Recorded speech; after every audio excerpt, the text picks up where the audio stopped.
శ్వేత, ఏమైంది? ఏడుస్తున్నావు? ఏం లేదక్క. పొద్దున్న నుంచి చూస్తున్నా అదలా ఉన్నావు. ప్లీజే నాతో కూడా చెప్పవా?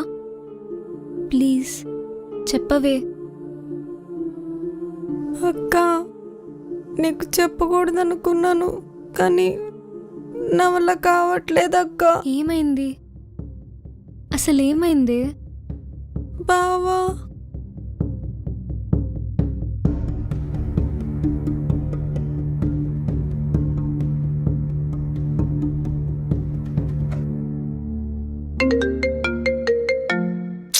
చెప్పా కదా అక్కలేదని, మళ్ళీ చేస్తున్నాడు. హలో బావా, అక్కలేదని చెప్పాను కదా. నువ్వు ఉన్నావు కదా, ఆ? మన ఇద్దరం కలుద్దాం రా. ఇక్కడే ఉన్నాడు ఎక్కిన హోటల్లో. హోటల్కా? హోటల్కి నేనెందుకు బావా? హోటల్కి ఎందుకు రమ్మంటారు? అసలు ఏం తెలియనట్టు. మీ అక్క నాతో మాట్లాడకపోయినా నువ్వు నాతో రోజు మాట్లాడుతూనే ఉంటావు. అయినా నేనంటే ఏదో ఉంది నీకు. నేను చెప్పను, మీ అక్కకి నువ్వు చెప్పుకో. వచ్చేయ్. Hello hello. ఛా,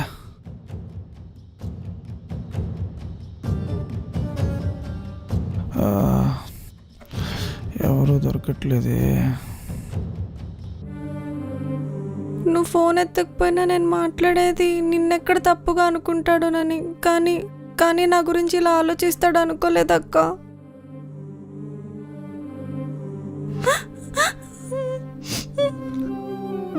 ఏ ఊరుకోవే, ఊరుకో. నీదేం తప్పలేదు. నీతో అలా బిహేవ్ చేశాడే, అంత పోరంబోకే అనుకోలేదు. వాడు ఇప్పుడు ఎక్కడుంటాడో నాకు తెలుసు. సిద్ధార్థ్, పద రావే.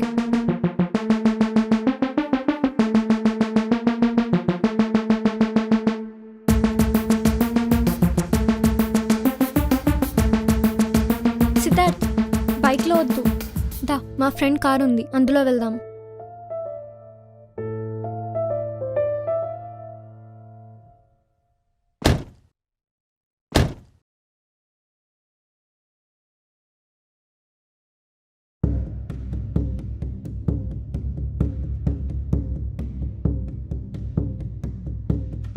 ఆకాష్, హే కీర్తన, ఏంటి ఇలా వచ్చావు? నువ్వు ఇలాంటి చెత్తదో అని అనుకోలేదు. నేనేం చేశా? పర్ఫార్మెన్స్ లాపు. ఎవరైనా కాబోయే వైఫ్ వాళ్ళ సిస్టర్తో ఇలానైనా మాట్లాడేది? ఓహో, దాని గురించా? అది మాట్లాడిందిగా, దాన్ని అడగలేదా? రేయ్, అది బావా అన్న అభిమానంతో మాట్లాడిందిరా.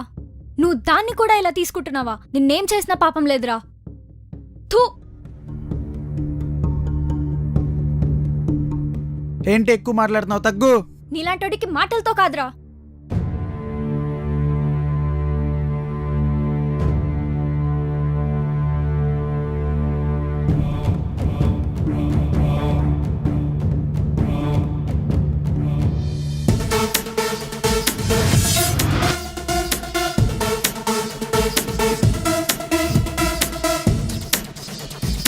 ఓ ఓ ఓ ఆగు బ్రో. థూ, లేబర్ నా కొడక. అయినా నీతో నాకేంట్రా? నేను లేబర్ నా కొడుకునే అన్నా, కానీ అమ్మాయిలతో ఎలా ప్రవర్తించాలో తెలియని నీకు నాకు చాలా తేడా ఉంది. అయినా మాకు సంబంధించిన విషయంలో నువ్వెవడిరా మధ్యలో? తను నా ఫ్రెండ్. ఇలాంటి చిల్లర నా కొడుకులతో ఫ్రెండ్షిప్ చేస్తున్నావు తెలిస్తే మీ సంబంధం ఎప్పుడో వద్దనేవాడిని. అన్నా, సూరారం శివాలయ నగర్కి వచ్చి సిద్ధు ఇల్లెక్కడా అని అడిగితే ఎవరన్నా చెప్తారు. ఏ టైం కన్నారా, నేను ఆడే ఉంటా. మనం చూసుకుందాం. అమ్మాయిలతో మనకెందుకు, సరేనా? కండలు బాగానే పెంచావు, ఏదన్నా పనికొచ్చేదానికి వాడితే బాగుండేది. వెళ్దామా?